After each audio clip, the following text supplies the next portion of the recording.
à tous. Aujourd'hui, c'est une journée particulière. C'est la journée internationale des forêts. Alors, si c'est la journée internationale des forêts, on va la mettre à l'honneur. Et mieux que qui? Que l'ONF pour la mettre à l'honneur. Mieux que qui?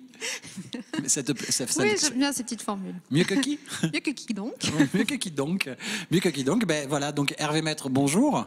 Bonjour. Alors, vous représentez aujourd'hui à l'ONF en tant que technicien de forestier territorial, donc l'Office national des forêts. Et aujourd'hui, avec vous, justement, on va faire un vrai topo sur cette fameuse mission de l'ONF et on va expliquer aux gens, en fin de compte, ce que vous apportez aux forêts, en fin de compte, à quoi nous servent aussi ces forêts qui sont sur notre territoire. C'est à peu près ça, les thématiques sur lesquelles on va aller. Je dis pas de sottises, Hervé.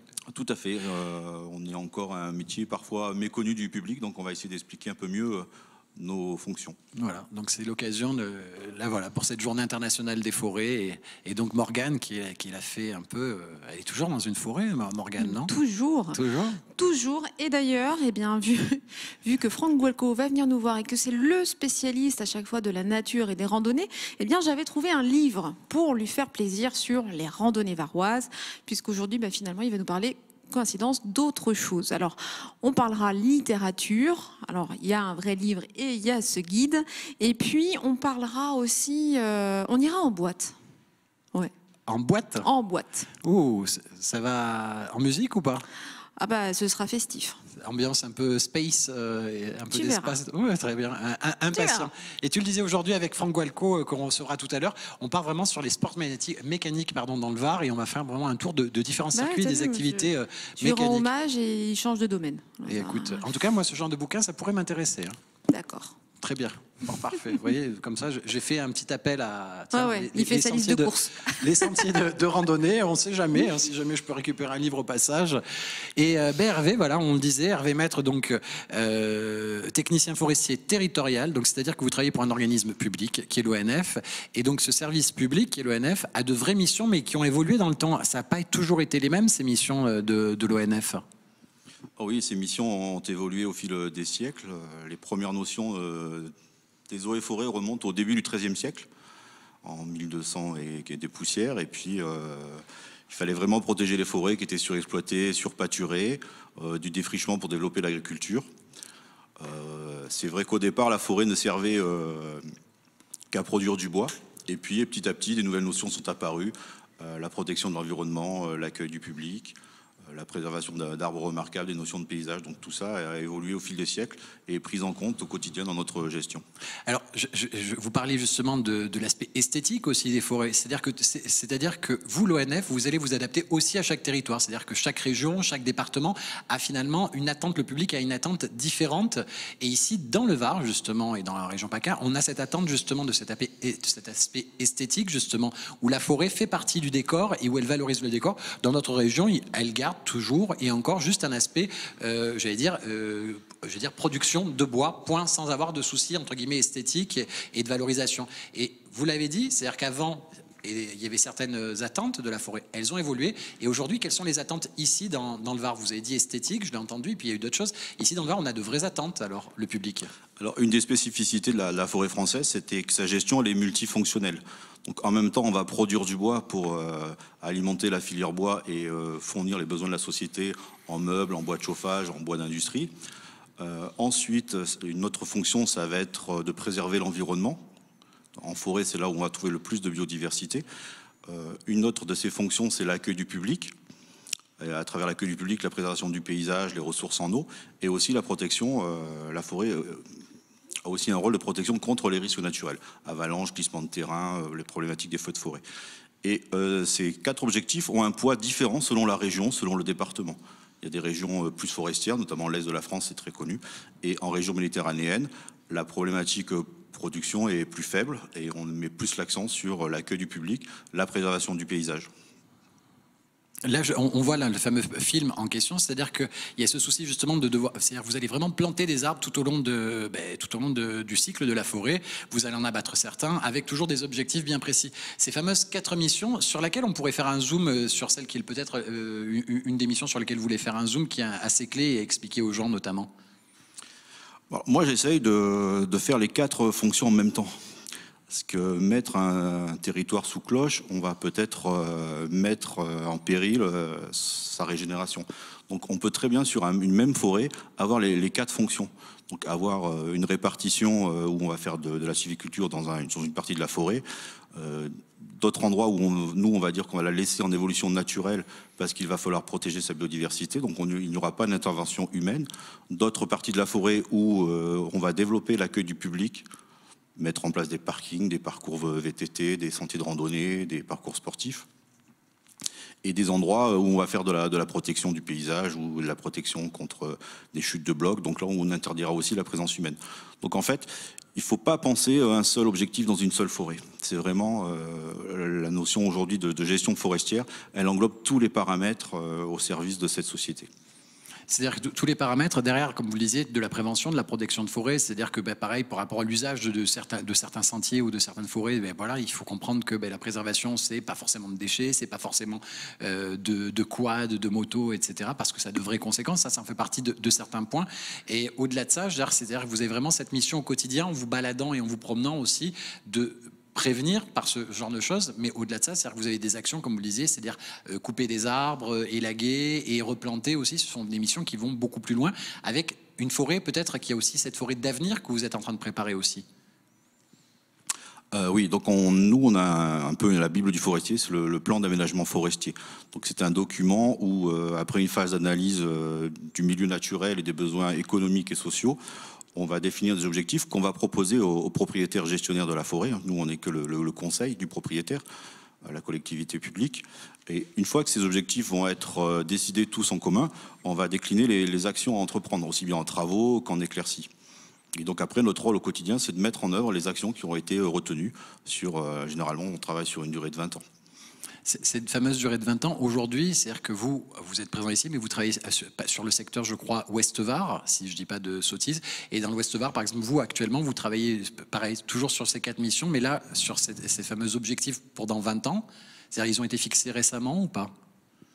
Alors après, il y a des durées de renouvellement. Moi, c'est vrai que les forêts que je gère sur l'Ouest toulonnais sont tous arrivés en fin de plan de gestion en début des années 2010. Donc, j'ai que des plans récents à mettre en œuvre, si vous voulez. Donc la période 2010-2030, on va dire. Et là, justement, dans ces nouveaux fameux plans, justement, qu'est-ce que vous remarquez qui est nouveau, différent, ou en tout cas qui se prolonge différemment de ce qui se faisait précédemment? Eh bien, on arrive à faire de la sylviculture dans des zones qui étaient plutôt dévolues à de la protection du paysage. Donc on arrive à concilier les deux objectifs. Sur l'ouest toulonnais, on a des massifs qui sont en site classé pour la protection des paysages. Donc on a fait un bon travail avec la DREAL qui s'occupe de la protection des sites et on a pu arriver à faire des éclaircies dans les peuplements. D'accord. Quand on arrive les zones classées, les fameuses Natura 2000, etc. Les zones Natura 2000, c'est plus pour protéger la biodiversité, les milieux naturels. Les sites classés, c'est plus la protection du paysage, le visuel. D'accord. Et donc là, vous avez réussi à faire des éclaircies, c'est-à-dire d'abattre des arbres voilà. dans ces zones-là, qui ne se faisaient pas précédemment. Voilà, tout à fait. Et tout ça pour limiter aussi les risques d'incendie? En fait, on en avait parlé. Oui, ça a plusieurs avantages d'éclaircir. On va améliorer la qualité du peuplement. On va en même temps améliorer la qualité du paysage, améliorer la biodiversité. Plus un milieu est ouvert, plus il va être riche en biodiversité. Et effectivement, on diminue aussi la masse combustible. Donc on diminue le risque d'incendie de forêt. C'est-à-dire que s'il y a trop d'arbres les uns à côté des autres, c'est-à-dire en retirer certains, ça va rendre les autres, leur laisser plus de place pour grandir, donc d'être encore plus fort. Ça laisse l'opportunité au soleil de venir justement sur le sol et faire naître de nouvelles végétations et de nouveaux arbres et cette fameuse biodiversité qui va amener de nouveaux insectes, etc., etc. C'est tout un cycle comme ça, Morgane.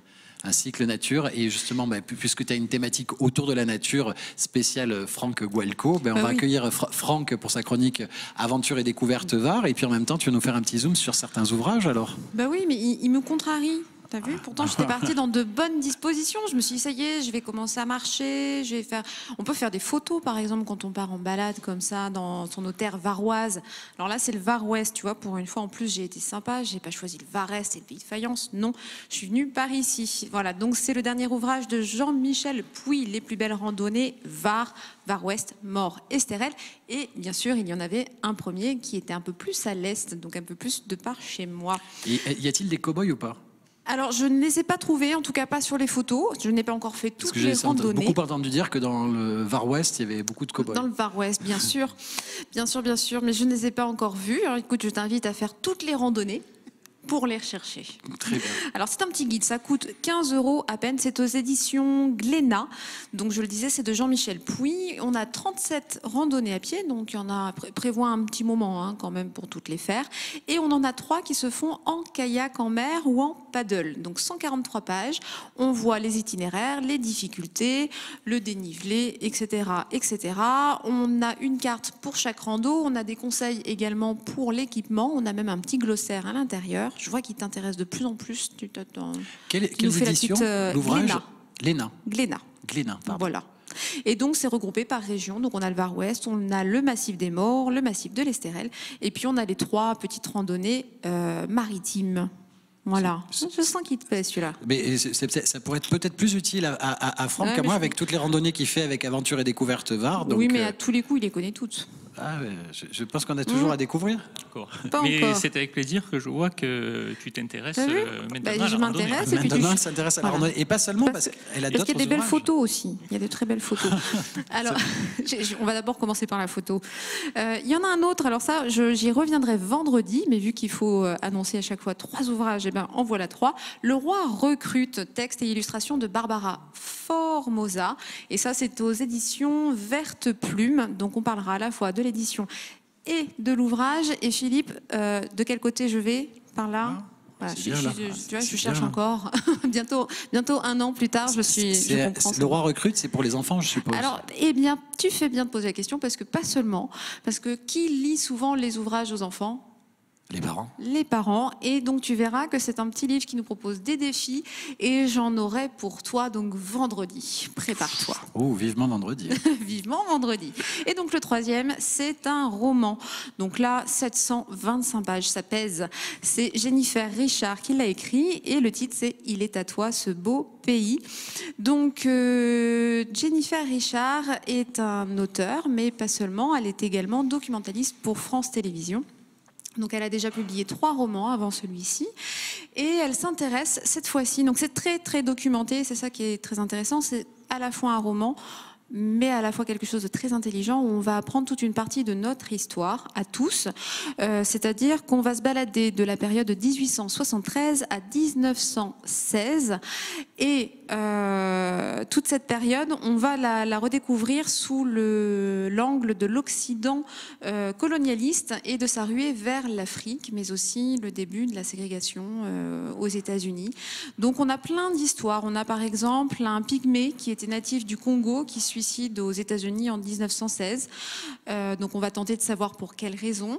On a également un marché aux esclaves. On a une exposition des Noirs dans un zoo au Bronx en 1904. Donc c'est pas si vieux que ça, l'air de rien, c'est un peu plus de 100 ans. Mais on pratiquait quand même ce genre de choses, nous, à l'époque. Voilà, donc c'est un peu une saga, c'est aussi l'histoire, la vraie histoire, c'est très bien documenté, c'est très bien écrit. Donc c'est 725 pages, mais on ne s'ennuie pas. Et ça a été publié, je crois que je ne l'ai pas noté, chez Albin Michel. Voilà. En tout cas, tu vois, 1904, c'est pas si loin. Et je crois que c'est pas si vieux que ça. Hein. Non, je veux dire, la nouvelle doyenne des Français est à Toulon. Elle a 114 ans et elle est née en 1904, tu vois. C'est nous qui avons la nouvelle doyenne. Exactement. Ça conserve bien le Var. Ah ben, l'air de rien. Ça conserve bien si on suit les conseils de Franck Gualco. Parce qu'on marche. Et qu'on marche, de randonnée, mais pas seulement. Il y a aujourd'hui, les conseils du jour, c'est des conseils quasiment sportifs. Alors, tout à fait. Aujourd'hui, bon, malheureusement, je t'ai fait faux bon, puisqu'on n'est pas sur des sentiers de randonnée, mais on change un petit peu de thématique. Et je souhaitais vous faire découvrir un petit peu le côté sport mécanique dans le Var, car on est l'un des départements, voire le département français, où l'on peut pratiquer le plus grand nombre d'activités autour des sports mécaniques. Donc on a la chance sur notre territoire d'avoir plusieurs circuits. Donc on peut pratiquer du motocross, du quad, en forêt. Alors, je vais revenir juste après là-dessus, puisqu'on ne peut pas faire n'importe quoi non plus. On a des circuits mondialement connus comme le Castellet et de nombreux circuits de karting.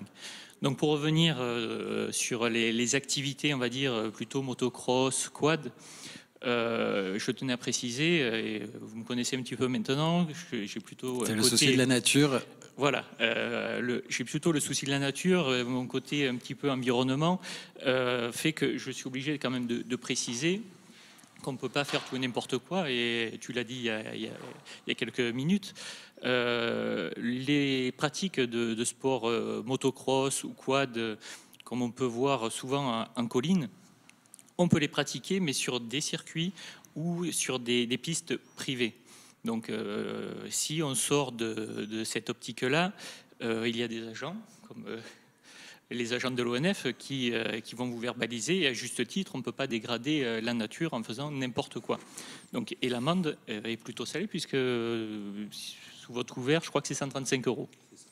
Et encore, c'est-à-dire les conséquences, c'est-à-dire qu'une moto qui passe sur une certaine forme de biodiversité sur un rocher, n'importe quoi, c'est-à-dire qu'elle va massacrer par rapport aux dégradations qui peuvent être des fois causées, voire même irréversibles. Des choses qui ont mis des années et des années à apparaître, à se mettre là et à protéger justement contre l'érosion et des tas de choses extrêmement importantes pour la forêt. Et ce passage de moto va sacrifier quasiment des fois 10 ans, 15 ans pour la venue d'un certain biotype.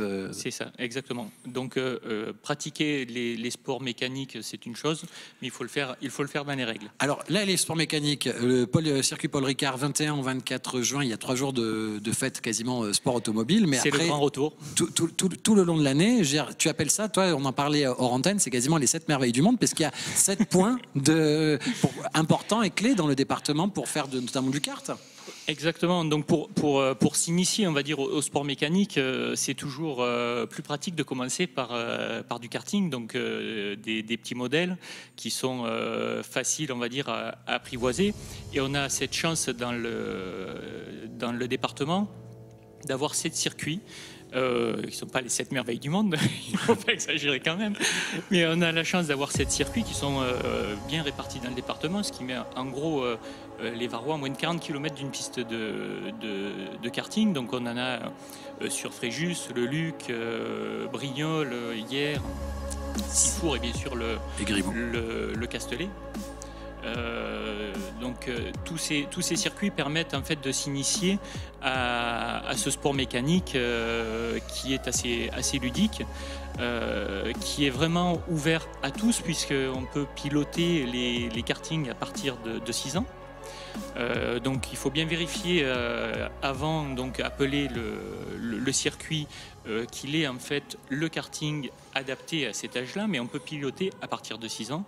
Ce qui est marrant, c'est quand tu dis qu'on peut piloter à partir de 6 ans, c'est-à-dire qu'il y a de grands pilotes automobiles connus qui ont commencé comme ça en plus. Ça c'est sûr, puisque la plupart des pilotes, que ce soit Alain Prost, Sébastien Loeb, Jean Alesi, et notre regretté Varois, en fait, qui était pilote de F1, Jules Bianchi, qui est malheureusement décédé, mais ils ont tous commencé par le karting. Donc on peut commencer à 6 ans.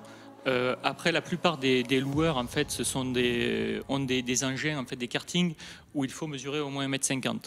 Mais ça permet vraiment à toute la famille donc de profiter entre amis, en famille, de cette activité qui est vraiment très, très agréable. Sur le côté, j'allais dire, là on parle karting, mais derrière il y a aussi cette envie en tant qu'adulte peut-être d'aller sur des stages de pilotage et des choses un peu plus sportives peut-être.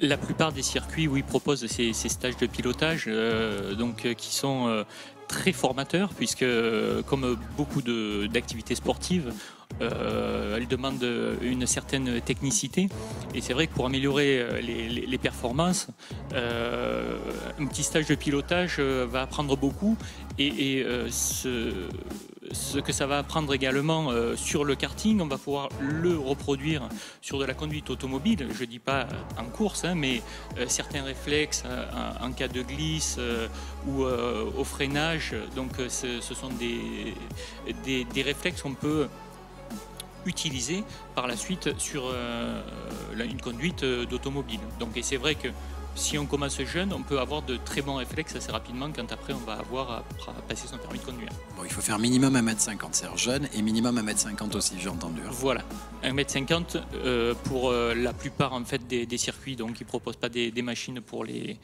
plus petits.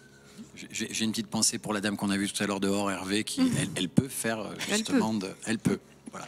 Parce qu'on a vu une dame qui n'était pas très grande, qui avait de hauts talons compensés à l'extérieur et qui nous disait je suis obligée, je ne fais qu'à 1m54. Donc, mais là, ça fonctionne. Donc, elle peut en faire. Si on devait justement, là, ce que j'ai entendu, on pourrait conclure même en disant que qu'on soit jeune, âgé, etc. C'est-à-dire que une sorte de conclusion là-dessus, on peut y aller tous, quoi. Oui, c'est exactement ce que je disais. Donc c'est vrai. C'est pour tous les âges, qu'on soit jeune ou âgé. C'est une activité qu'on peut faire en famille, qu'on peut faire entre amis. On peut y aller même en solo. Comme tu le disais aussi, donc on peut même s'initier pour vraiment piloter et vraiment donc le mot est fort parce que là c'est vraiment du pilotage parce qu'après on peut en évoluant, il y a quelques circuits qui proposent même des cartes de compétition. Et là, pour l'avoir testé, c'est vraiment notre monde. Et c'est vrai que cette évolution est assez plaisante, en fait, sur les circuits. Alors, ce ne sont pas les 7 merveilles du monde, ce ne sont pas les 7 mercenaires, ce ne sont pas les 7 péchés capitaux, c'est les 7 circuits du Var, donc si j'ai bien compris. Donc, c'est 7 circuits du Var. On rappelle les villes, donc il y a Fréjus, Grimaud, Sifour, Le Castellet, Brignoles, hier. Et j'en ai pas oublié, non, ça va? Non, je crois que j'ai tout dit. J'ai tout dit. Donc voilà, cette idée où on peut aller là-dessus. Et j'aimerais que tu nous parles d'autre chose. C'est-à-dire que souvent on parle d'aventure et découverte VAR.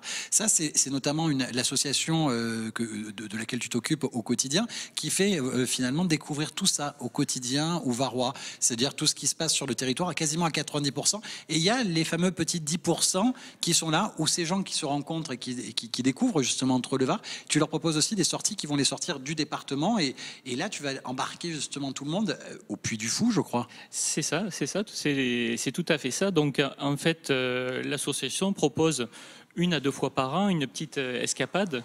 Cet été, nous proposons une sortie sur le Puy du Fou. Donc, parmi les 2 plus grands parcs français, donc le Puy du Fou et le Futuroscope.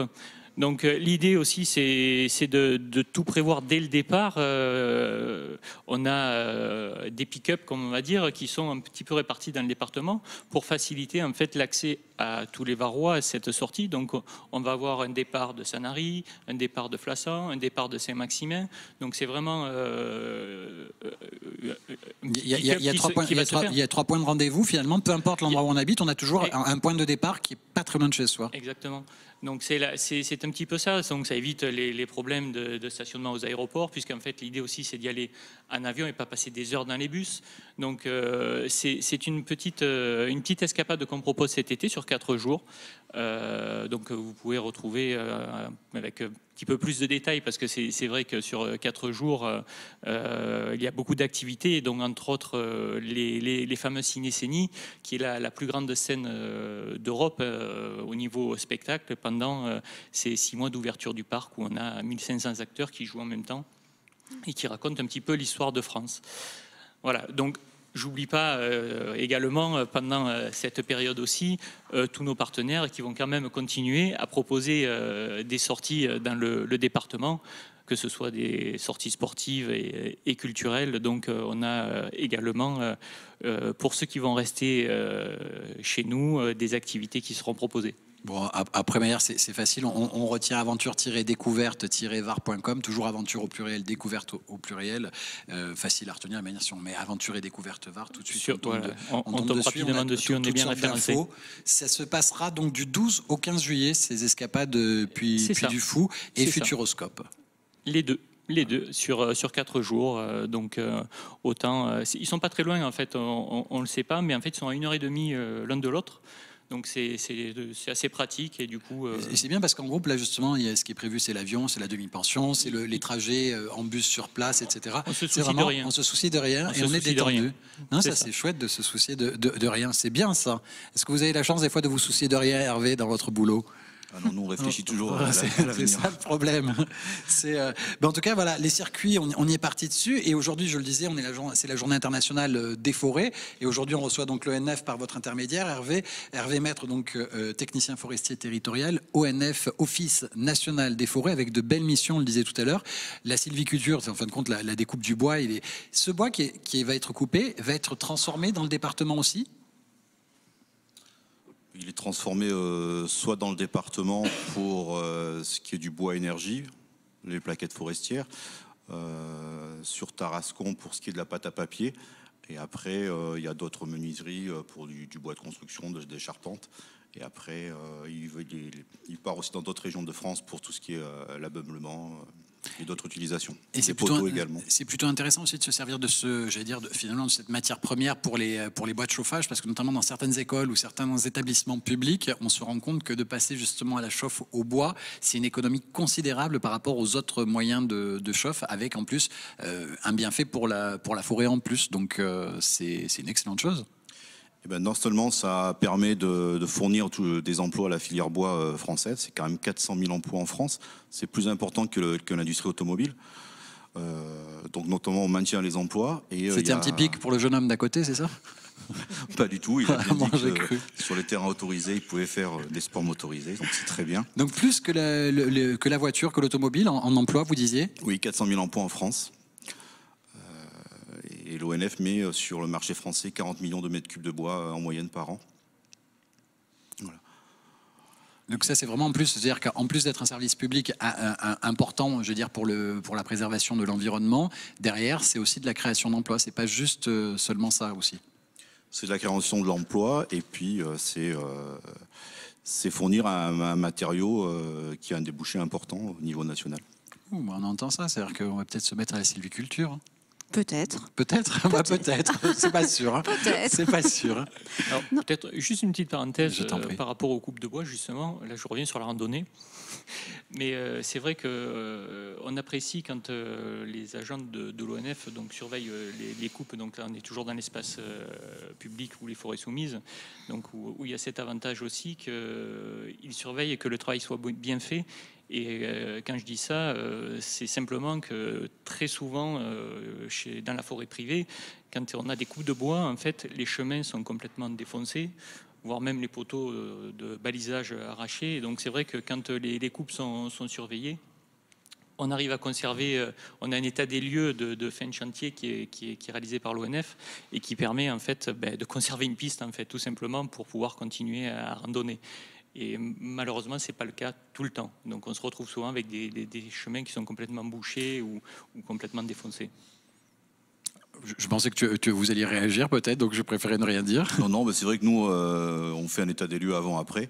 Et l'exploitation forestière n'a pas vocation à détruire le milieu sur lequel il intervient. Donc c'est vraiment, la zone est très bien définie. Donc on prend en compte le paysage, l'environnement. Des dates d'intervention pour ne pas déranger la floraison, la nidification. On évite les sentiers de randonnée de faire passer les engins dessus, donc c'est compatible. Il y a un point que je trouve plutôt intéressant, c'est-à-dire quand on se promène aussi, désormais dans la forêt, on s'aperçoit qu'il y a certains arbres qui sont coupés, qui sont restés sur place, qui sont tassés les uns aux autres, etc. Donc ça aussi, je suppose que c'est pour la biodiversité et pour recréer aussi un écosystème.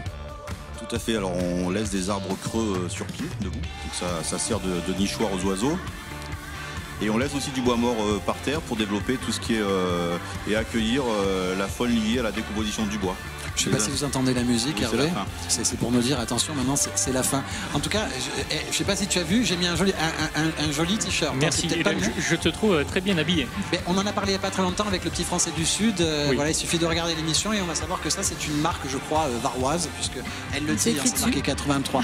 Merci Morgane. Bon, alors moi, je voulais vous emmener en boîte. Ah mince, c'est raté. On y va demain ou pas? Ben non, pas demain, écoute, je pense qu'on ira... Dans la semaine? Eh bien, soit dans la semaine, soit dimanche. Bon, on ira en boîte avec Morgane. Mais on peut y aller ce soir si tu veux. Merci Franck, merci Hervé. Et merci à tous. Merci. Et puis attention, en boîte avec Morgane.